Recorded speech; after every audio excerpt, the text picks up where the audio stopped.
What is up, everybody? It is Beaulo, you know, a little ex-professional world champ, you know. But what you might not know is that there was a brand new Siege season right now, Year 8 Season 2, Operation Dread Factor, and it's a big one. A lot of stuff. Brand new operator, Fenrir, Defender, little like crazy gas things that stops all aggressive Ash players. So it's a Defender's wet dream. Consulate Rework, and yes, the Consulate that we know and love is fantastic, but it's new and improved. New Defender utility, free camera in custom games, and of course, my favorite, the addition of an aim training scenario on the training ground. So I'm going to tell you guys, from me to you, how to play the brand new season like a pro, or like a pro turned content creator, like a pro world champion turned content creator, but still pretty good, I guess. So big shout out to Ubisoft for sponsoring this video. So much love. To learn more about Year 8 Season 2 Operation Dread Factor, click the link in the description below. With every new Siege season, it's always about the operator. And for Year 8 Season 2, we have Fenrir, a 2-speed, 2-armor defender that's got a really good loadout, and probably, and I think most would agree, the most unique utility out of like any operator in all of Siege.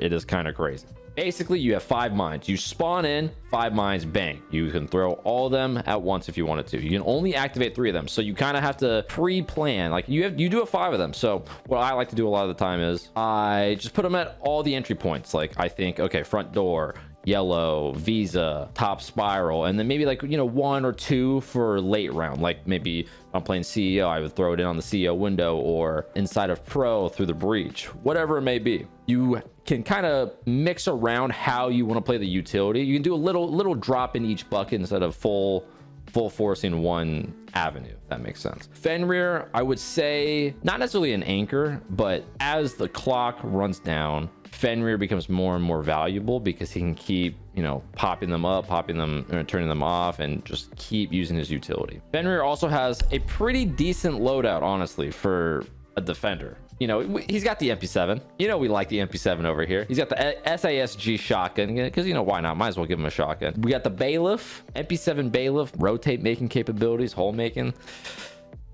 Pretty good. I don't think you would ever really want to run the 5.7. BP and barbed wire. I think barbed wire could be really good in conjunction with his utility. So, you know, an attacker steps into his dread mine, bang, they can't see anything. Guess what? If there's barbed, bang, they can't move. That kind of sucks. But I think for the most part, I think that might be a little bit overkill. So I think the majority of the time I'll run BP, but, you know, barbed wire is a good option. And of course, guys, you know, let's talk about the utility, like the loadout here. The MP7, the bow charm, you know, it's almost as if you can get this charm for free with Twitch Prime, you know, sub to the twitch.tv/Beaulo charm.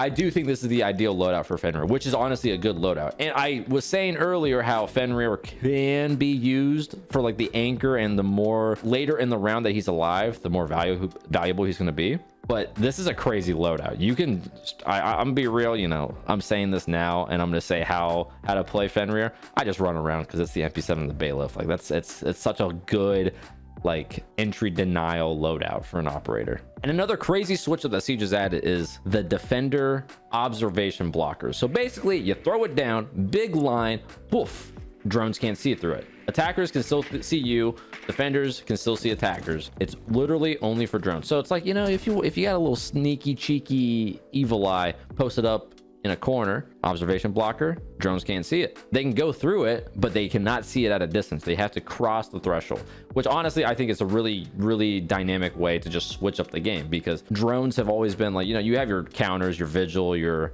mute, but this is like a more universally accepted thing to kind of throw a wrench in the attacker's arsenal. Honestly, I'm a fan, and I'm excited to see how it plays out, you know, in Pro League and everything else. So I think there's 2 ways to kind of play Fenrir, or like 2 styles, right? So it's like, do you want to play more objective oriented? You know, say it's a 3-layer map. Do you want to just lock it down to 1 layer? So for example, CEO.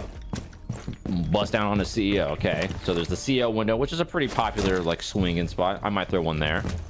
We have yellow, which is, I'd say, probably one of the more common avenues for attackers to roll up. So I don't know if I would necessarily throw it deep yellow like this, because then you would need to kind of put yourself in the spot to react to it. You're opened up to what? Skylight, yellow, and potentially a breach. So I probably wouldn't even do that. I would let them get a little bit closer to the site before using my utility. So for example, like this one. So I would have like a little setup back here, maybe make some holes so that they're distracted. Play this little avenue. I'm pretty safe here. They come hit it, bam, bam, bam.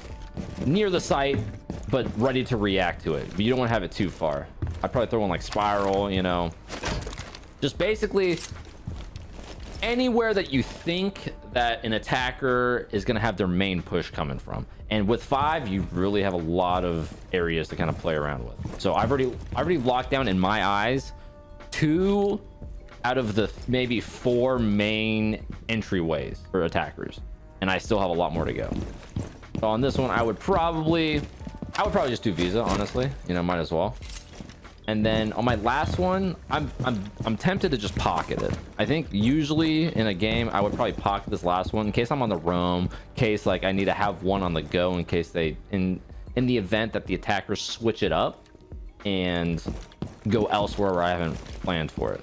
And again, the good thing about Fenrir, say you set up 2 on CEO side and you have both of them activated. So we're going to deactivate that. So say we have 2 of those. Well, guess what? They're doing an east over. They're going admin. They're coming up Visa. Bam. You know what? They're not going to go there. Maybe one will hit late. So maybe I'll leave one up. But I've already got this one in my pocket. And I'll stack it up again.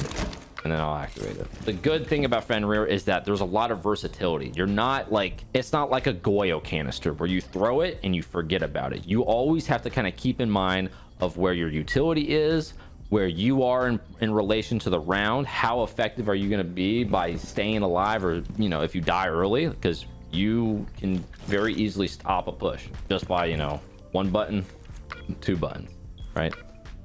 And of course, you know, we have the BP. Why not? Another great thing about Fenrir is that his utility, unless activated, is bulletproof. So if an attacker happens to drone it out, they can't do anything about it. It's just kind of there until it's activated, and then it's vulnerable. But I'm gonna be real, by the time it's activated, the attacker is going to get hit by it. And another way to play Fenrir is quite the opposite of what I was saying about the whole defensive thing, like the super objective oriented utility. I would still probably start like 1 or 2, you know, somewhere in the site, like a really heavy spot. So like, honestly, probably not even this. Actually, maybe like that. Maybe I would do that if I know the team is like in the past like round or 2 that they've traditionally gone yellow, and it's a tendency.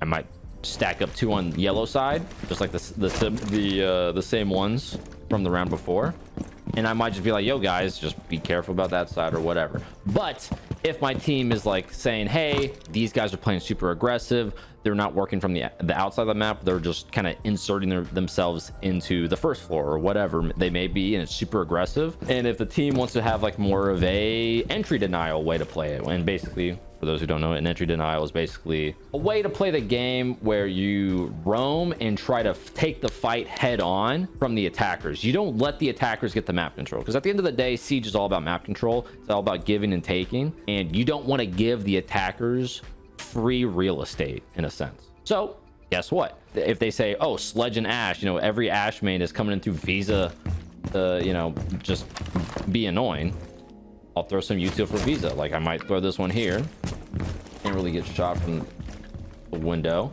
and I might start like Teller side, and hopefully I have somebody in conjunction with me, like maybe somebody playing my lower stairs or whatever. Basically just somebody to help me take on an aggressive entry, like a 2v. Oh, listen guys, listen, no matter what, a 2v1 is better than a 1v1. Call your homie, have your homie scratch your back and help you take on the Ash. Okay, so bam, Ash tries to come in Visa stairs, you're ready. Since you're on the roam, since you're Fenrir, if you really want to dedicate all the utility, you can very easily watch your back. So I think this probably is a decent way to do it. If I were to play Teller's Hall right now, I basically have almost every avenue locked down, so I cannot get flanked. I could worry about one thing that I need to worry about, and it's most likely this Visa presence. This is going to cover my lobby and a little bit of my yellow side. I have to be careful about my spiral, my lower spiral, but I'll be noted about that. You know, I have my lobby. So it's very good area control. And I think Fenrir is a really good solo queue operator simply because you can kind of get rid of the communication on your end. So it's like, if you don't if your homie's not talking, ain't got no mic, ain't got, you know, nothing working for him, and he's just running around, okay? Guess what? You don't need to say, hey, can you watch my back? You throw a trap up on your back and you're good to go. And of course, it's still very, very efficient when it comes to team play, because you say, oh, he popped my dread mine, bam, swing, 3 2 1, goodbye, Ash. And another great thing about year 8 season 2 Operation Dread Factor is that there's finally a free camera. So Pro League is gonna be sick.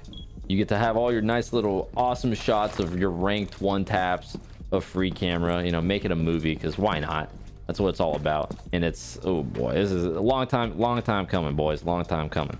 Another rule of thumb here, since we're already on the whole thing about how to play better, is that match replay is a great tool for literally anybody to learn from their mistakes and to get better. Yeah, you can sit there and, you know, play ranked, play casual, T-hunt in the aim training grounds. You can do all that, but nothing shows you what you did wrong than watching what you did wrong and thinking of how you could do it better. Because the more you watch it, the more you speculate and figure out the right answer, the next time you're in the similar situation, you're gonna be like, oh, I remember this. You know, it's kind of like a, not like a memory thing, but like it's just, you just hammer it home of what you could have done better, and it just rewires your brain to think better in these scenarios. So like, you know, watch a 1vx of yours that you lost. Say, what did you do wrong? Obviously, you know, if you just got flick one tap, then it is what it is, right? But like, you can always kind of get a little something out of a match replay. And of course, now you can just do it in Freecam, and you know, it's sick. Oh, hold up. I'm kind of cooking here. Ooh, back out. And along with Fenrir, Dread Factor has a brand new map rework, a nice facelift, a nice, you know, nose powdering, and a little makeover. Consulate Rework is here. No more worries about spawn peaking, no more worries about that. I mean, well, granted, you still got to worry about it a little bit, but not as much as you did before, okay? Not as much. So you could actually get to the building and kind of, you know, have an actual methodical plan of what to do and how to do it. Garage is different. Top floor is different. Middle floor is pretty different. It's still Consulate, just a little twist, little mixture of some other maps. If you're catching my drift, new and improved, what's not to love? And now, probably my favorite addition of this whole entire season. And I know there was a lot to go off of here, okay? But truly, you know, me being the flicky boy, the Sophia Ash main that I am, the new aim training on the shooting range is by far the best addition to this season. It is so fun. It is so good. I've wanted this. I have needed this for so long, and it's finally here. We finally have a taste, and oh, is it sweet? Oh, is it juicy? Oh my God. You know, people ask me in my stream all the time, like, oh, Beaulo, this aim program versus this aim program, do you do this? Nope, not really. I think they're good. I don't think they're the best. I think the best way to work on your fundamentals and your mechanics in a game is to play the game. Simple as that. And now you don't have to resort to just T-hunts. You can actually have an aim training system through the aiming lane in Siege. That's what it's for, and I'm sure it's going to get used, because it is really good, and I am enjoying it a lot. Now watch these flicks.